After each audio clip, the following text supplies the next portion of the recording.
तो hello guys, कैसे आप सुनो। मैं जब के लिए एक नए नए में स्टार्ट करने वाला हूँ जिसका नाम है the farming life in another world. आप लोगों को लगता है कि ओल्ड एनिमे कुछ ज़्यादा अच्छे नहीं लग रहे, तो मैंने कहा कि एक नया एनिमे एक्सप्लेन करते हैं। एक आदमी ने इसके बारे में कमेंट भी किया था, तो इसकी वजह से मैंने सोचा कि इसे ही एक्सप्लेन करते हैं। तो चलिए स्टार्ट करते हैं। तो हाँ, सबसे पहले एक आदमी को हॉस्पिटल पर देखते हैं जहाँ पर वो मर जाता है, और दूसरी तरफ हम अपने मेन कैरेक्टर को देखते हैं जो कि उठ जाता है और उसका नाम हिकारू है, और कहने लगता है कि मैं कहाँ पर हूँ। दोस्तों, आई थिंक आपको पता होगा कि मतलब एक इंसान मर जाए तो 7 मिनट तक उसका माइंड 7 मिनट तक सही होता है और वो अच्छी यादों के बारे में सोच रहा होता है।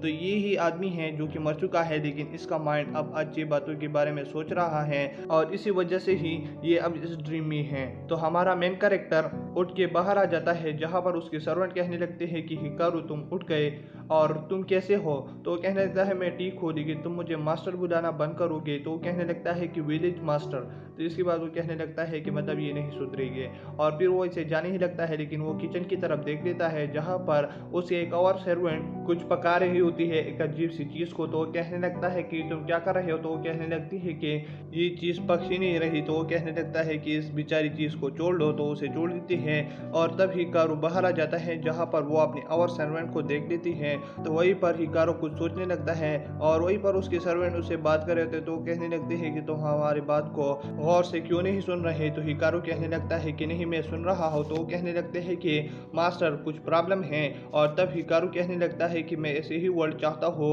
और वहीं पर 2 मून्स भी होते हैं, और वो चारों तरफ देखने लगता है। उसको फार्मिंग ही पसंद होता है, तो उसकी चारों तरफ हरियाली ही हरियाली होती है। और दोस्तों, इसके बाद उसका ड्रीम खत्म हो जाता है और हम हिकारू को गॉड के सामने देखते हैं। तो गॉड कहने लगता है कि हिकारू तुम कैसे हो। तो हिकारू कहने लगता है कि मैं ठीक हूँ, क्या मैं मर चुका हो। तो गॉड कहने लगता है कि हाँ तुम मर चुके हो, और इसके बाद मैं अब तुमसे कुछ कहने वाला हूँ। तो कहने लगता है कि कहो।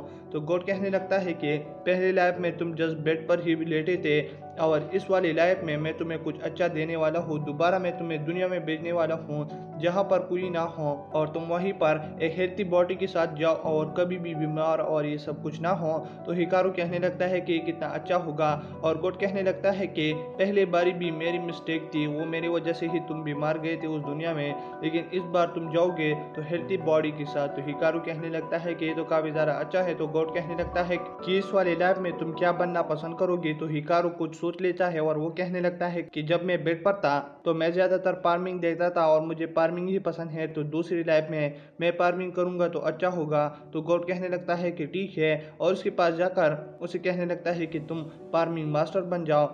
और फिर वो कुछ बोलने ही लगता है, लेकिन वहीं पर हिकारू वो से चला जाता है, और उसको हम एक अनदर वर्ल्ड में देखते हैं जहाँ पर वो उठ जाता है, और वो कहने लगता है कि मैं अपनी बॉडी को हिला सकता हूँ और मैं खड़ा भी हो सकता हूँ, ये कितना अच्छा है। और वहीं पर वो कहने लगता है कि यही मेरा स्टार्ट पॉइंट है इस दुनिया में, और यहीं पर तो कुछ लोग नहीं है और सारी तरफ ही जंगल है।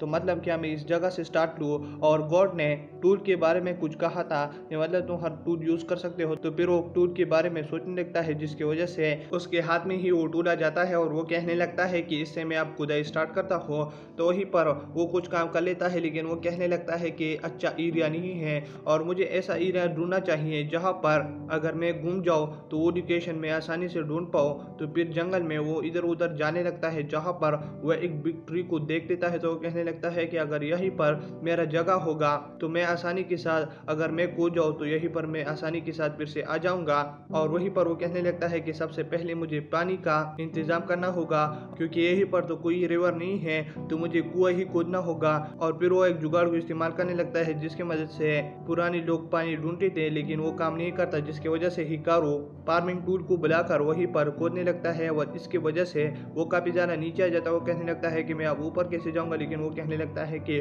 मेरे पास तो पावर है। और वहीं पर वो ओवर जाने ही लगता है, लेकिन उसके सामने पानी आ जाता है। वो काफ़ी ज़्यादा खुश हो जाता है, और वो कहने लगता है कि पहले काम में मैं कामयाब हो गया। और फिर वो कहने लगता है कि इस बिग ट्री के आसपास मैं सारी जगह को साफ करता हूँ। तो वो साफ करने लगता है, रास्ते में एक बिग ट्री आ जाता है। तो वो कहने लगता है कि अब मुझे इसे कट करना होगा, और मैं एक तरीका लगा देता हूँ कि मैं पहले इस साइड से और दूसरी साइड से इस पर कट लगा दूंगा, जिसकी वजह से ये गिर जाएगा।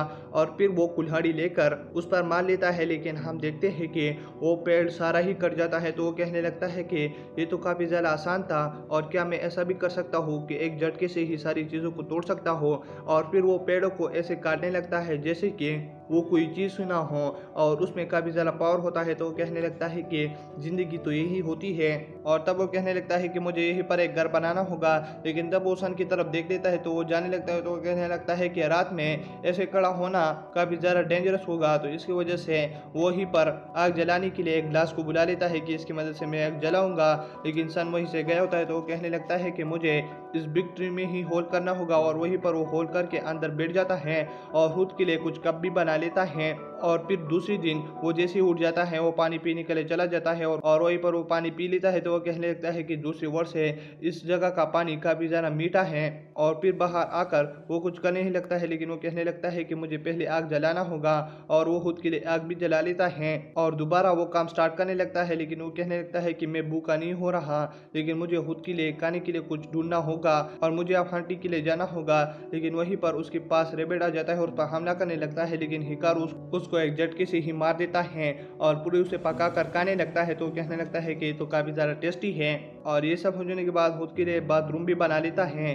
लेकिन वो काफ़ी ज़्यादा ओल्ड टाइप का होता है। तो कहने लगता है कि मुझे कुछ स्टैंडर्ड लाइफ का टॉयलेट बनाना है। तो वहीं पर खूबसूरत सा बाथरूम बना लेता है और फिर उसके अंदर भी बैठ जाता है। और वो कहने लगता है कि अब मुझे मज़ा आ रहा है।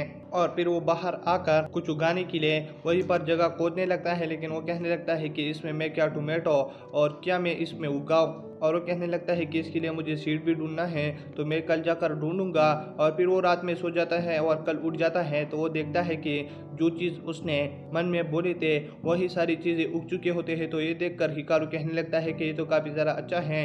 और फिर हिकारू अपने सारे एरिया के आसपास दीवारें भी बना लेता है कि मतलब मुझ पर फिर रैबिट हमला ना करे। और फिर ऐसे ही दिन गुजरते जा रहे होते हैं और हिकारू पर रैबिट हमले कर रहे होते हैं। तो इसकी वजह से उसे मारा होता है काफ़ी आसानी से। और वो कहने लगता है कि मुझे इस जगह का काफ़ी ख्याल रखना होगा कि मतलब ये पौधे खराब ना हो जाए। और फिर ऐसे ही दूसरा दिन गुजर जाता है और वो फिर बाहर आकर अपने पौधों की फूलों को देखने लगता है। तो उसे कुछ आवाज़ आता है तो वो वहीं पर चला जाता है जहाँ पर वो डॉग्स को देख लेता है। और फिर उनके लिए वो रास्ता भी बना लेते हैं। तो वो उनके घर के पास ही आ जाता है और फिर हिकारू उनको खाने दे देता है और कुछ कहने वाला ही होता है। लेकिन वहीं पर फीमेल डॉग जो है ना वो बर्थ देने वाली होती हैं। तो हिकारू उसको अपने घर में लेटा देते हैं और कहने लगते हैं कि यहीं पर तुम अपने बच्चों को जन्म दो। और वहीं पर आग जलाकर खुद ही बड़ी ट्री के अंदर सो जाता है और दूसरे दिन उठ जाता है। तो वो कहने लगता है कि क्या हुआ होगा।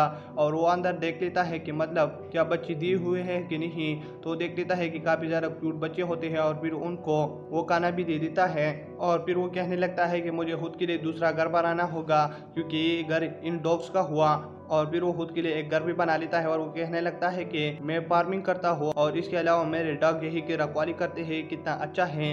और उसने सारे डॉगों के नाम भी रखे होते हैं लेकिन वो उनके नाम भूल चुका होता है क्योंकि वो काफ़ी ज़्यादा होते हैं। और वो कहने लगता है कि यही ज़िंदगी है। और इसी के साथ ये वाला एपिसोड ख़त्म हो जाता है। अगर आप मेरे चैनल पर न्यू हो तो मेरे चैनल को सब्सक्राइब करें। दोस्तों पिछली एपिसोड में काफ़ी अच्छी व्यूज़ नहीं आ रही जिसकी वजह से मैंने इस नए एनिमे को स्टार्ट किया। और दोस्तों मैं आपके लिए एक और नए एनिमे को भी लाने वाला हूँ जो कि मुझे काफ़ी ज़्यादा पसंद आ चुका है। तो अगर इसमें अच्छी व्यूज़ आ गए तो मैं उसको भी स्टार्ट कर दूंगा।